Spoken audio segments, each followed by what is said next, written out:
Jelena Ivaniš, rođena 1970. godine, samostalna obrtnica, vlasnica frizerskog salona Studio Ivaniš u Slavonskom Brodu. Potpredsjednica je Hrvatske obrtničke komore i Udruženja obrtnika Slavonski Brod, članica Turističkog vijeća Brodsko-posavske županije i članica Nadzornog odbora udruge Regoč.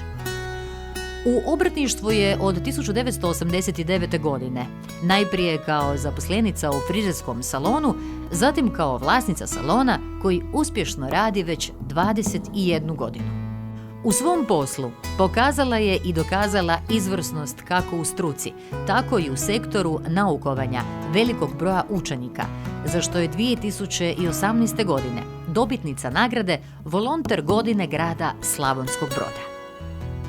Uz frizersku struku sudjeluje u tiskarskom obrtu svoga supruga, čime je proširila radno iskustvo drugim strukama, a uz redovno strukovno školovanje stekla je i pedagoško-psihološku i didaktičko-metodičku naobrazbu na Fakultetu za odgojne i obrazovne znanosti u Osijeku.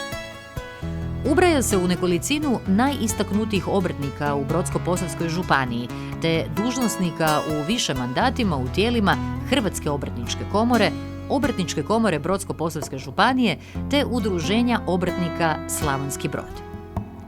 U nekoliko mandata članica je Turističkog vijeća Brodsko-posavske županije, Nadzornog odbora udruge Regoč Slavonski Brod i Kredos d.o.o. Zagreb. Neumornim radom u području obrtništva postala je najbolji ambasador obrtnika grada Slavonskog Broda i Brodsko-posavske županije, te doprinijela razvoju kako obrtništva, tako i poduzetništva u cjelini. Iskazujući zahvalnost za dugogodišnji profesionalni rad i samostalno djelovanje, nesebičnu predanost i ustrajnu potporu mladim generacijama frizera, iznimno zalaganje na poboljšanju uvjeta poslovanja i života obrtnika u državi, te poticajno djelovanje u promicanju obrtničke tradicije i poduzetništva, na ponos građana i grada Slavonskog Broda dodjeljuje se javno priznanje i nagrada Grb grada Slavonskog Broda.